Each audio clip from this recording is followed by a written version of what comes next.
makes you so sick at heart that you can't take part. You can't even passively take part. Hello and welcome to yet another daily update on the Russian-Ukrainian war. I want to start out by saying this is probably going to be the last one that I make under the current format of just basically talking about the strategic situation and looking at Twitter, uh, good tweets and videos, and making some commentary. Mostly because honestly things aren't changing that much on a day-to-day basis to kind of justify making these kind of videos. So what I'm gonna do, I also miss doing my usual other commentary, and I don't have time to spend, 2 hours doing this. So I will keep doing updates, but they will be focused on a specific incident. So for example, I would have made a video on the fighting around the nuclear power exchange or things like that. And I'll still try and give kind of broader strategic overviews, but I'll be making videos now only on specific aspects that are worth covering. The other reason why is because I honestly don't think the strategic situation is going to change much in the next couple of days. I think Ukraine has basically held on pretty damn well. And I don't see the Russians achieving a breakthrough anywhere, even in the south, much beyond what they've already done. This doesn't mean that they can't bring considerable more firepower into this mix, but I think any hope of a decisive change in the strategic picture is gone. So it's going to be brute force from now on. This could be considerable civilian casualties on the Ukrainian side, but I think the tactical initiative that Ukraine has broadly enjoyed throughout the war, I think will be maintained, if not improved, because Ukraine will be getting more NATO weapons, more NATO supplies.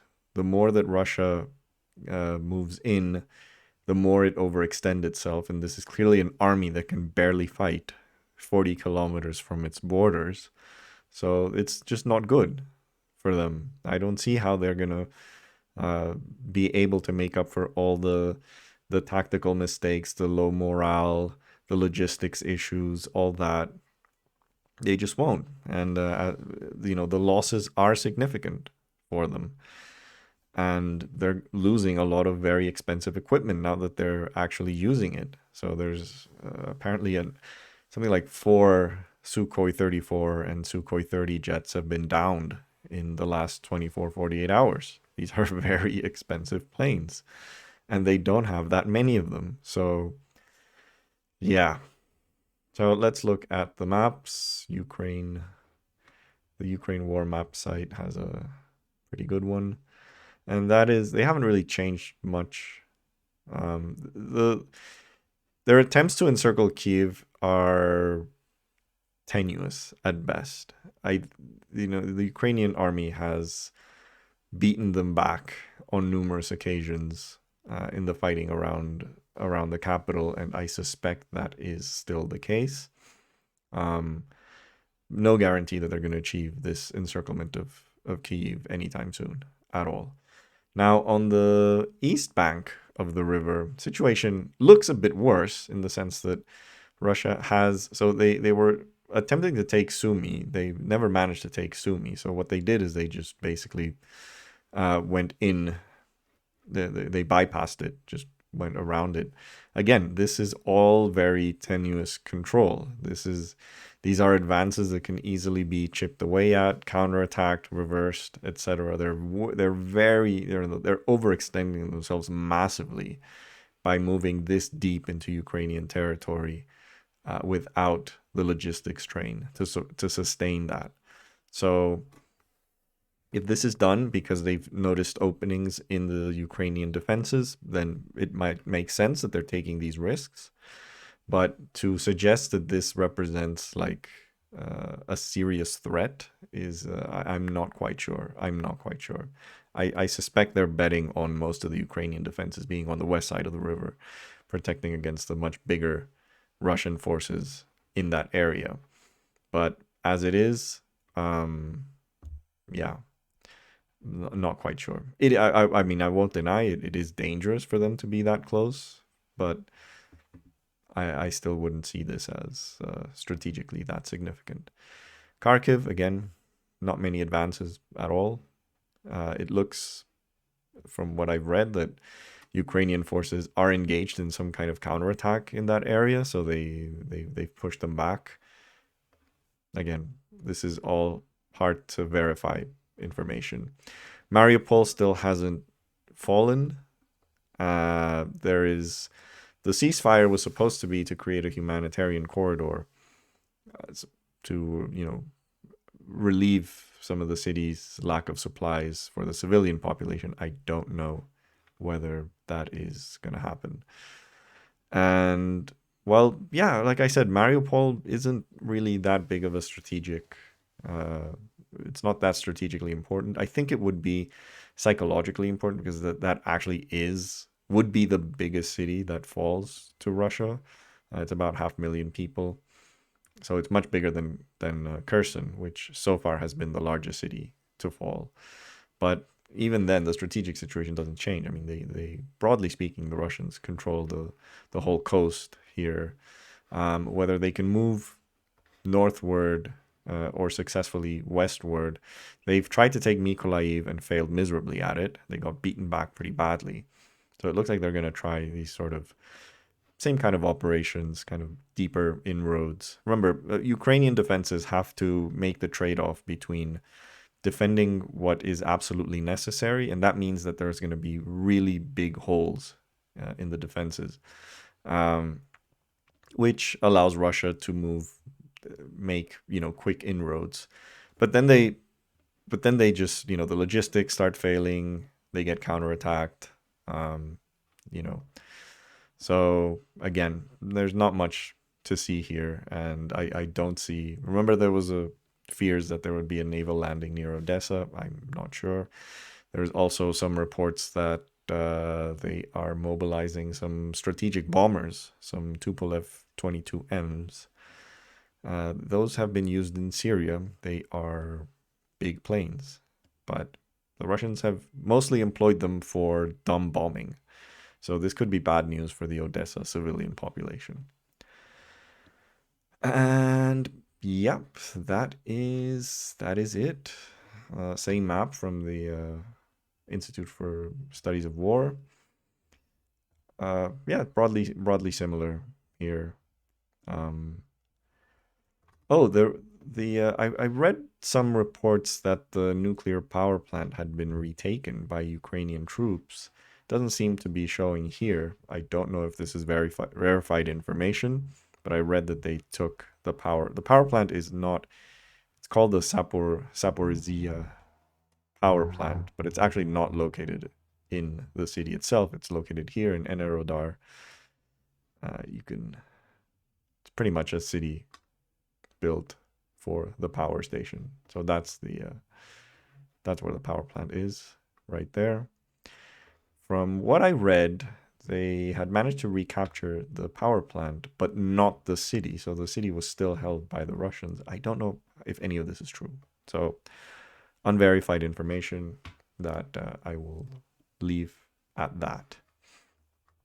But yeah, remember the problem if they start moving up, if they try and take Zaporizhia or go all the way to Dnipro, this starts to get, the terrain here is it's still relatively flat, but it's a bit more, there's more irregularities in this terrain than over here. And that's also why the Russians haven't had that many logistical issues in the south, and they've been able to move stuff. The risk of like mud and things like that is much lower. And parts of this terrain over here are even considered desert to some extent. I mean, even the map, like if you look at the map here, it's clearly labeled as not green. So yeah, that is very, very different terrain in southern Ukraine than the northern and eastern parts, which definitely have more of a temperate feel to them. Ukraine is a very interesting country. If you know anything about World War II and you've seen the pictures of the fighting there. When there is summer fighting, it's incredibly hot, and you can see like pictures of German artillerymen, not wearing shirts because it's so damn hot. But in winter, the winter is just awful. Stalingrad was fought not too far away from here, in terrain that is more desertic than over here. So horrible winters and horrible summers. And the mud, it's still snowing in some parts. You can see some of the videos. When the snow starts thawing, there is more mud. And general mud tends to have an impact on the battlefield. And it wasn't really a problem. People were saying that Russia was probably going to wait until later in the year to avoid the mud. I think definitely the idea that mud stops a modern army is a bit overstated. However, given Russia's logistical issues in this war, I have no doubt that they'll just be made worse. I mean, how many tanks and vehicles have we seen get stuck in the mud? How many vehicles intended to rescue vehicles stuck in the mud end up getting stuck in the mud? So none of this is good for them in any way. What else? Oh yeah, let's look at some of the pictures. I love this one.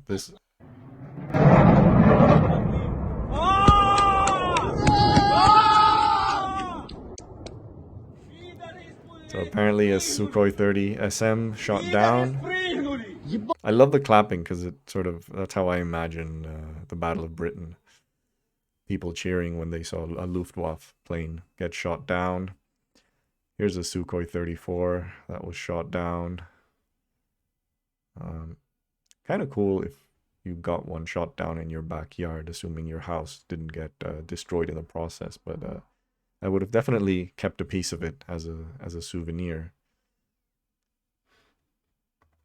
Maybe not worth losing your car, but yeah. Ukraine militia formed of Belarus dissidents. Yeah, this is going well. The Hearts and Minds. What else? There was also, this video was also insane. I mean, you'll never get such a clear view. This was probably taken from a drone, by the way. But that is an Mi-24 or Mil-24, really, not Mi. That is basically a flying tank. It's one of the best protected helicopters in the world, and it just gets utterly smoked by a manpad. Man-portable air defense system. That is crazy. That is crazy. I think I said in a previous video, one of the phrases of the Mujahideen in Afghanistan was, "We don't fear the Russians, but we do fear their helicopters." Well, yeah, that's how much you have to fear them. What else? Yeah, this post didn't age well, did it?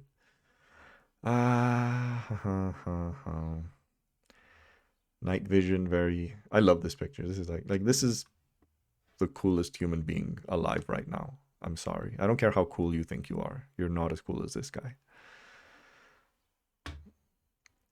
And on the diplomatic front, this was interesting. The Israeli Prime Minister meets with Putin to discuss Ukraine. Now, if you've noticed, Israel has not really said much about the war in Ukraine, and you can probably guess why. Because what Russia is doing is pretty much exactly the same thing as Israel has been doing to the Palestinians for the last couple of decades. So probably not good optics on their side if they suddenly condemn Russia for what it's doing. It's not like Israel has much shame in terms of the hypocrisy of what it says and what it does, but this would be even a threshold that they're not willing to cross. And there have been videos, we're all, I mean, I've been very clear on where I stand on this conflict. There's absolutely zero way that I can be accused of doing whataboutism or doing the Putin is bad, but, and then go on a litany of all the bad things that the West does. I think I've been very damn clear that there is no but. There is just a full stop right there. But here I'm gonna do the but. Israel has been doing a lot of shit in the last couple of days that has not gotten much attention by the press because everyone is focused on Ukraine. There's been some pretty awful videos of, arresting, violently dealing with like 12-year-old girls who are protesting, bulldozing houses, shooting live rounds, just your typical awful stuff that they're doing. And as usual, press is not paying attention. So I'm really curious what on earth they are discussing. Whether whether Putin is looking for some Israeli PR assistance, because Israel has gotten away with it. They always get away with it, and I am of the opinion that we should be doing the same to Israel as we're doing to Russia in terms of the sanctions, the condemnations, the international solidarity. It's the same thing that they've been doing for the attempt to wipe out a people's existence and a people's culture, the way that they've been doing to the Palestinians, is kind of the same thing that Putin is doing in Ukraine to the Ukrainians, and we should call it out with the same vigor, all these acts of aggression. This is not an all lives matter. Like I said, 99% of what I've been saying over the past couple of days has been complete condemnation, total unreserved condemnation of what Russia is doing. But yeah, we need to we need to be fair. We need to be fair. We need to apply the same standard for any country, and that applies to the U.S. as well. In an ideal world, we should have done this to the U.S. in 2003, but unfortunately, and this is also the reason why Israel does not get the type of sanctions, the type of condemnation, is because, well, yeah, the West rules the world and capitalism rules the world. And Russia is not as an important component of that capitalist world as the US is.